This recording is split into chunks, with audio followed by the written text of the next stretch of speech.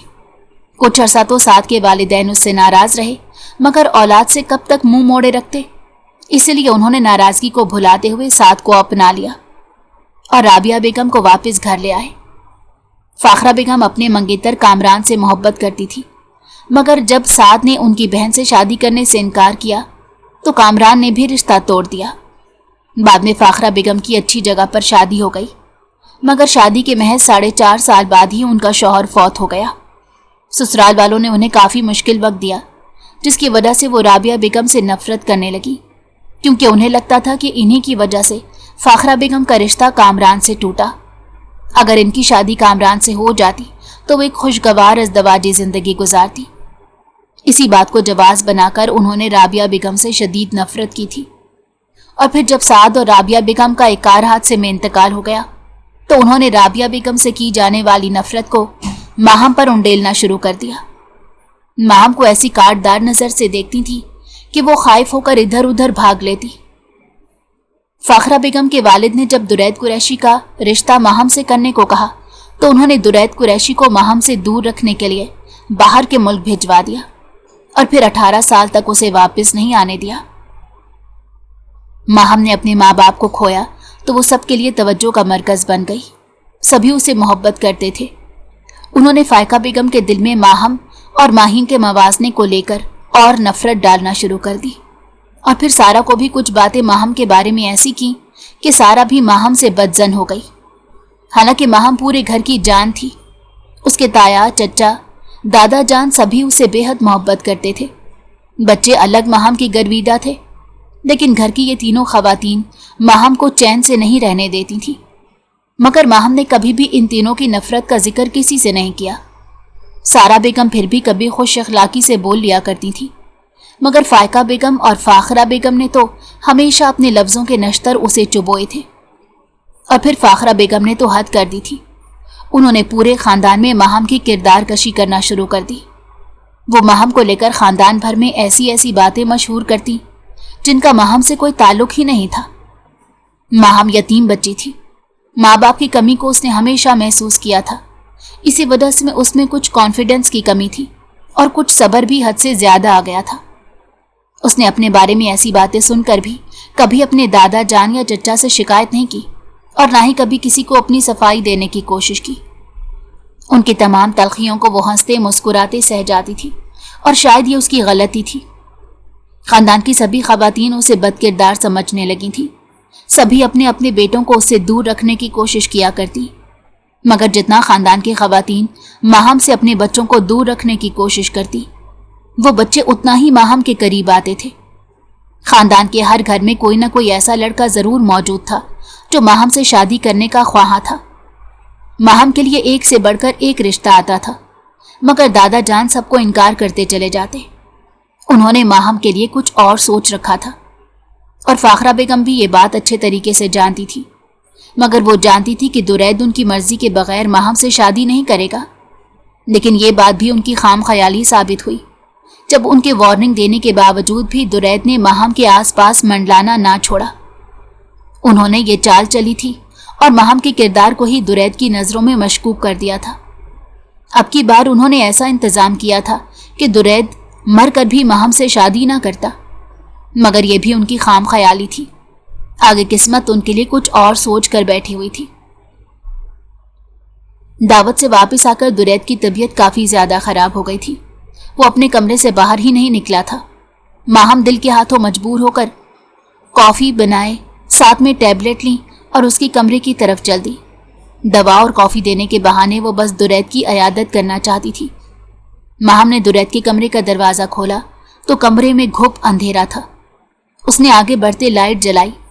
درید اپنے بیڈ پر لیٹا تھا اور آنکھوں پر بازو رکھا ہوا تھا۔ امی، مجھے کسی چیز کی ضرورت نہیں، پلیز مجھے کچھ وقت کے لیے اکیلا چھوڑ دیں، درید نے بنا آنکھوں سے بازو ہٹائے کہا۔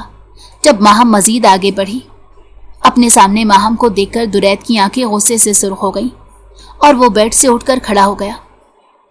تم میرے کمرے میں کیا کر رہی ہو؟ اس نے جارحانہ تیور لیے ماہم سے پوچھا تو وہ گڑبڑا گئی۔ میں یہ کافی دینے آئی تھی، اس نے اٹکتے ہوئے لہجے میں بات مکمل کی تو درید قدم بقدم چلتا اس کے سامنے آ کھڑا ہوا اور اس کی کلائی کو پکڑ لیا۔ اس نے کلائی کو اتنی زور سے پکڑا تھا کہ ماہم کو درید کی انگلیاں اپنی جلد میں پیوست ہوتی محسوس ہوئیں۔ میں جانتا ہوں کہ تم کس قسم کی لڑکی ہو، مجھ سے کچھ بھی چھپا ہوا نہیں ہے۔ میں تمہاری اصلیت اچھے طریقے سے جانتا ہوں، اس لیے بہتر ہے کہ مجھ سے فاصلے پر رہو اور اپنی شکل میرے سامنے نہ لے کر آیا کرو۔ اپنے یہ اوچھے ہتھ کنڈے کسی اور کو اپنے جال میں پھنسانے کے لیے آزماؤ، کیونکہ یہاں پر تمہاری یہ سازشیں نہیں چلنے والی۔ اب دفع ہو جاؤ میرے کمرے سے، کہتے ہوئے درید نے درستی سے اس کا بازو چھوڑا۔ ماہم کی آنکھوں سے آنسو بہنے لگے اور وہ شدت سے روتے ہوئے کمرے سے نکل گئی۔ اپنے کمرے میں آ کر بھی وہ کتنی دیر آنسو بہاتی رہی۔ اسے یقین ہی نہیں آ رہا تھا کہ درید نے اسے یہ سب باتیں کہی ہیں۔ درد کی شدت سے اس کا سر پھٹنے لگا تھا۔ باقی پورے خاندان نے اس کے بارے میں غلط باتیں کی تھی، لیکن اس نے برداشت کر لی تھی، کبھی کسی کو پلٹ کر جواب نہیں دیا تھا۔ مگر آج درید کی یہ باتیں سن کر اس کا دل ٹوٹ گیا۔ اسے سمجھ نہیں آ رہی تھی کہ وہ اپنے اس درد کو کس طرح چھپائے۔ روتے روتے اپنے بیڈ پر لیٹ گئی اور نہ جانے کب اسے نیند آ گئی۔ اگلی صبح وہ تیز بخار میں پھینک رہی تھی۔ دادا جان اس کے سرہانے پر بیٹھے مختلف قرآنی آیات کا دم کر رہے تھے۔ اس نے جیسے آنکھیں کھولی تو زور زور سے رونا شروع کر دیا۔ کمرے میں موجود سبھی نفوس دم بخود رہ گئے۔ آج تک ماہم کبھی کسی کے سامنے ایسے نہیں روئی تھی۔ وہ بہت زندہ دل اور ہنس مکھ سی لڑکی تھی۔ اگر کوئی اسے طنزیہ یا تلخی سے بھرپور باتیں کہتا تو وہ تب بھی نظر انداز کر دیا کرتی تھی، مگر آج اس کا رونا سبھی کو پریشان کر گیا تھا۔ کیا ہوا؟ میرا بچہ کیوں اس طرح سے رو رہا ہے؟ کیا کسی نے کچھ کہا یا سر میں زیادہ درد ہے؟ مجھے بتاؤ، کہاں تکلیف ہو رہی ہے؟ دادا جان نے اپنا بوڑھا ہاتھ اس کے سر پر پھیرتے ہوئے کہا۔ ان کا ہاتھ لرز رہا تھا اور اس کے ساتھ ساتھ ہی آواز بھی روندی ہوئی تھی، جیسے وہ ماہم کو اس حالت میں دیکھ کر خود بھی اس کا درد محسوس کر رہے ہوں۔ مجھے کہیں درد نہیں ہو رہا دادا جان، ماہم نے کہتے ساتھ ہی نفی میں سر ہلایا اور ان کی گود میں سر رکھ کر پھر سے پھوٹ پھوٹ کر رو دی۔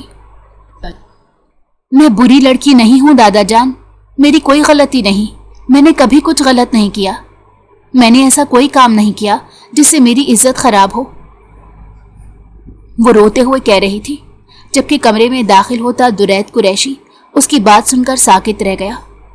اسے لگ رہا تھا ماہم دادا جان کو ساری بات بتا دے گی اور پھر دادا جان اس سے ناراض ہو جائیں گے،